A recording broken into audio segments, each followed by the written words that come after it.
Buenos dias, everyone. It's John Bannerman coming to you from Puerto Escondido, way down the southern part of Mexico on the Pacific coast, where the weather is perfect, the water's warm, and the people are super caring. I'm going to introduce you to some people today that are over and above on the caring scale here. So let's go in. We're at the Little Steel Prince dog shelter in Puerto Escondido.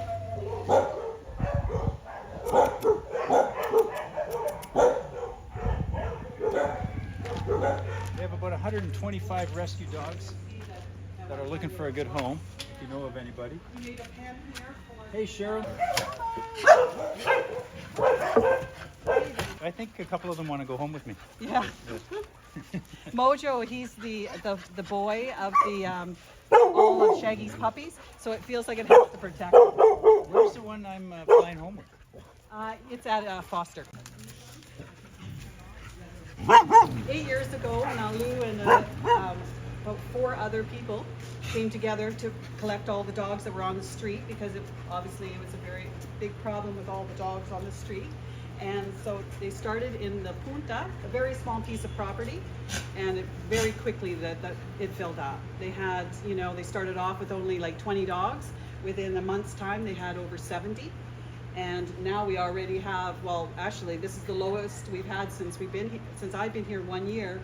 We started off with 135, we're down to 123. So how does that happen? How do you get from 135 dogs down to 93 dogs? What happens to the dogs? We've had many adoptions. We have some wonderful people helping us. We've had, lots of people taking them to Canada and to the US. We even had one go to Spain. We've had a lot of successful adoptions right here in Mexico as well. So I have some wonderful people that are working with me on the social media, and we're trying to reach people to find homes for all these dogs. So It's been just, wow, so many things have happened in 1 year that I've been here. It's been amazing. And WestJet's got a brand new program now that if you are a flight angel taking an adopted dog, they'll let the dog fly for free, right? Yeah, this is what we just found out, yeah. I've done that, and I've done that a couple times, and it's really cool. Like you get to take the dog and then deliver it to the new owner in Canada and see the look on their face and see where the dogs have come from. And many of the dogs here are going to live their entire life right here in this shelter. So by just rescuing a few, I mean, you guys have done a really amazing job. Well, thank you. Ooh, careful when you're sniffing them. We buy this from the butcher. Yeah. And this is kidneys, liver, all the stuff that they don't sell. And we buy it. So we have a big, huge pot out there, out on the land there, out on the front there. And we cook it for 24 hours. And then we serve it to them in the morning. So all the dogs get chicken, get liver, kidneys. So this is very, very valuable, because we save so much money. Because if we did just the dry dog food, croquettes, they say the word here in Spanish, it would be 37,000 pesos a month just for the dry dog food. With the fact that we buy the wet dog food, we can half that price. So we can stretch it. So that's all about saving money. And your monthly budget's about 60,000 pesos a month, right? 60,000 pesos a month. And that's, it's not like you've got a year's worth of budget in the bank. No, So we go day to day, and yeah. But they're all. You can see she's nice and thick. They're right? all pretty happy. Yes. Yeah. Oh, it's funny. I had some people come here and they say to me, Cheryl, it's amazing. I see happy dogs. Yeah. They said that they thought they were going to come and see sad dogs. I mean, there's some sad situations for sure. Well, you know, the one we adopted, once she was healthy, it's almost like she's appreciative, right? Yeah. It's not like a normal dog. You can feel that she's, she cuddles into you, and you kind of feel, I don't know. It's so true, because my experience, like I've only been doing, like I say, this a year, and in this year, I have to say, I've never realized how amazing these dogs are, because they're so amazing, they're so appreciative. I come here, this is why I look like this, because they jump on me, they love me, they say to me right away, thank you for coming back, and they're just so appreciative. A little bit of contact, and they're just like, oh my goodness, she just touched me. Nina's going through her first winter in Canada, so I don't know if she's going to like us after that, but we'll have to see. And our dry dog food is here. And we have some donated ones in there, and we have the puppy ones here. And when the puppies are going through the vaccination, because they're very vulnerable, I always give them chicken. I cook a big chicken and I break it up so that they have some nourishment. Of course, this is the newest rescue, is this little guy here, and he's biting the microphone.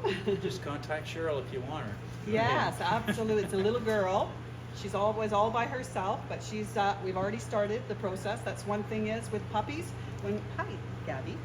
When we have puppies, people don't realize how much work it is to all the vaccinations, all the deworming, all of those things that we need to do for the puppy. And we have to quarantine them. Because all these big dogs have been vaccinated, this is okay, but we have puppies out on the land and in different houses because we can't mix them. We just had 2 puppies that, 4 that came, and they had parvo, and that's a parvovirus, and they were really sick. And Pablo stayed from like 5 in the morning till 11 o'clock at night to treat them, and 2 of them survived. But you can see you can't mix them. And then a lot of people think, oh, you can just put that puppy in with that puppy. You can't. You have to keep all the puppies separate and make sure that they stay healthy. They had a skin condition, and all their hair, all this light hair is all new hair. It all fell out, and they had a skin infection. They had the parvovirus. They were super skinny, and that's why 2 of them couldn't survive. They were just in too bad of condition. But Pablo fought hard. Hey, babies. We had to inject saline into them because their veins were so small, and to make sure that they kept hydrated. We had to make sure that they had lots of vitamins. And now they've had their first booster vaccine, and look at this belly. You're nice and fat now, aren't you? Yes. And so they're going to do good. They're so beautiful. Again, like John says, they're so appreciated. They come and they see me and they wag their tail. Never they complain. Dogs that actually have been sick, they're amazing. They recover and they're just amazing dogs. Amazing. So appreciated. Aren't you, baby? Right, baby? That's a good point. One of the things is, as somebody maybe adopting from another country, they think, well, how healthy are these dogs? But you guys do all the vaccinations, deworming, fleas and ticks, and all of that's all done. You get the vet checkup and all of that. Blood work. We get blood work done before they fly out. They have to get a health certificate where they have to make sure that they're healthy and that they're able to leave. So who pays for all this? People like you. All these wonderful people that donate to the shelter. Sorry. That's all right. I always get so emotional because we rely 100% on donations, and sometimes you don't want to turn a dog down. When a dog is sick, you want to make sure you can get them healthy. So we rely on the public. We really rely on people to help us get all the dogs back sterilized so we can control all the overpopulation. Amazing. And you're here 5 days a week, and you volunteer here all your time? I'm more like 6, sometimes 7 times a week. So there's a few ways that people can help. If they live here, they can come down and volunteer an hour here, an hour there. Absolutely. Washing dogs and feeding dogs and absolutely. If you don't live here, you can look at the link below and connect by Facebook or by Twitter, and you can donate just a little bit. Even $10 a month makes a huge difference to these guys right here. We have a PayPal account. We have also GoFundMe, where people are donating to GoFundMe, and some people e-transfer. We also have a monthly plan, so we have a lot of people. Mojo, it's okay, baby. It's okay, baby. I know. So we have a monthly plan, so you can pay monthly. We have a lot of people that do like $10 a month or $20 a month. And once we have enough, then we can just take care of the dogs and not have to worry about trying to collect money all the time. Yeah. It's the hardest thing. I just want to care for the dogs. I do. Yes, baby. And we did a fundraiser last year. Yes, very successful. And, so yeah, anything anybody can help with, whether it's even if you're coming here on vacation, just come by and drop in and say hi. Bring a dog. bring a bag of dog food for them or whatever. That would be fantastic. Anything that anybody brings. Oh, people always ask me, what can I bring? You can bring anything and we would be grateful. Yeah. Absolutely anything. It's okay, Mojo. It's okay, Mojo. Come here, baby. It's okay.